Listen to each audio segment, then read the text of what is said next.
Hello everyone, my name is David Jacobs. This is my second vlog, and the topic for this vlog is an object which has sentimental value to me, which I don't really think that Jack came up with this topic on his own, because he's not particularly sentimental. Well, most of the time anyway. The object that I'm going to talk about is this ring.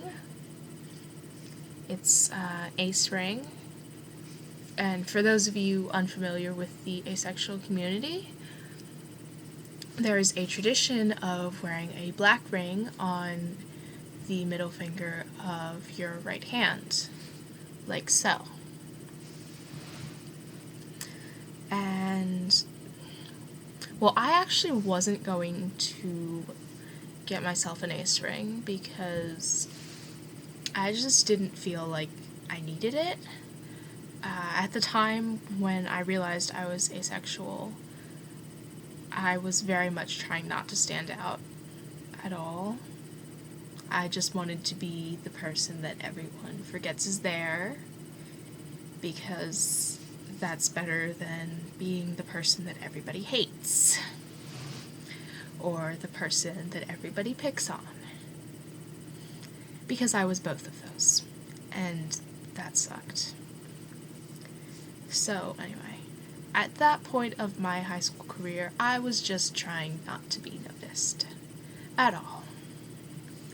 So, coming into school wearing jewelry, especially wearing jewelry every day, wasn't exactly the kind of thing I was looking to do. But, for my last birthday, Sarah got me a ring. And, well, I had to wear it then. And also just the fact that Sarah got it for me, it meant that she'd actually done some research.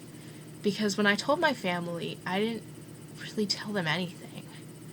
I just told them I'm asexual, that means that I'm not sexually attracted to anyone, and I didn't really tell them anything else.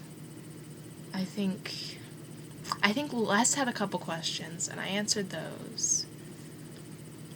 But it's not like I went out of my way to educate them, which maybe wasn't the best idea.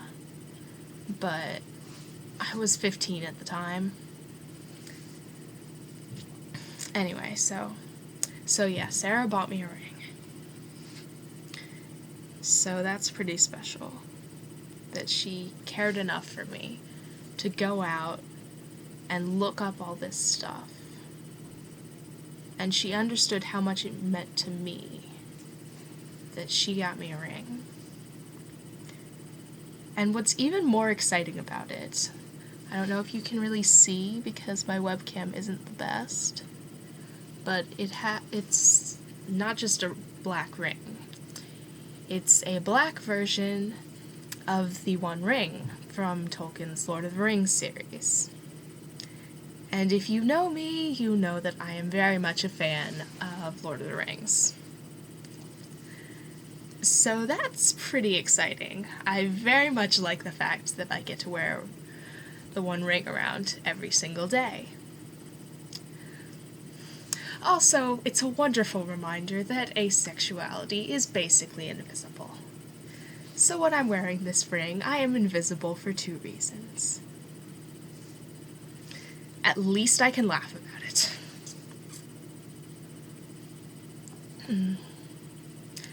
I kind of expected when I got it that I would be facing a lot of difficult questions about why are you wearing that ring.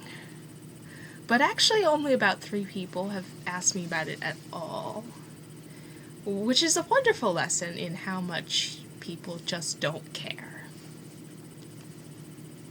But the first person to ask about it was actually Jack, of course, because this is Jack we're talking about.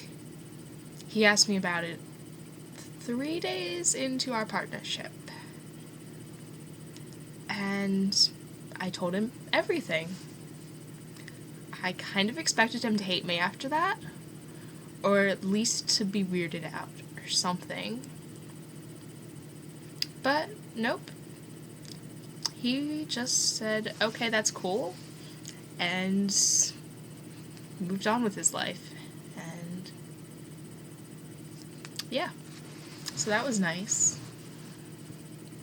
He didn't care at all, and I really, really appreciate that.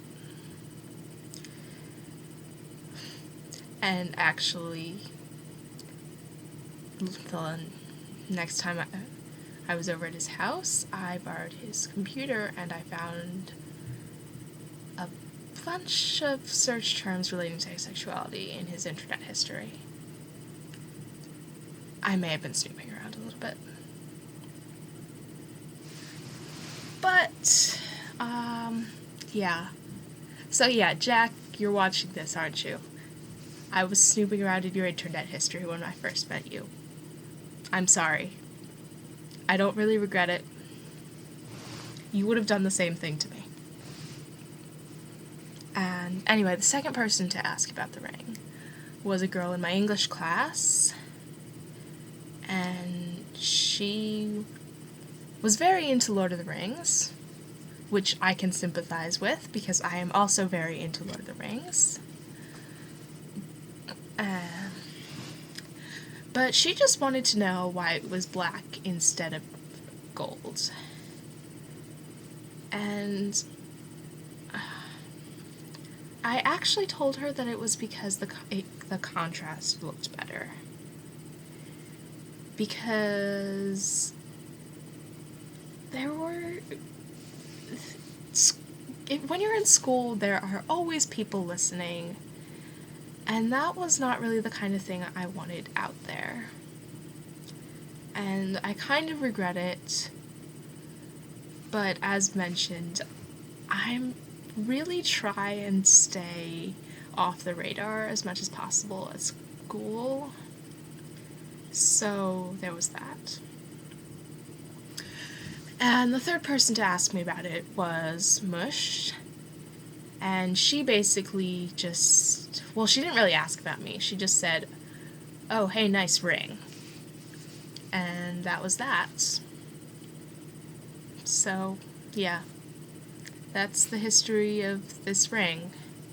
Not nearly as exciting as the history of the actual One Ring, but it matters a lot to me. David Jacobs, signing off.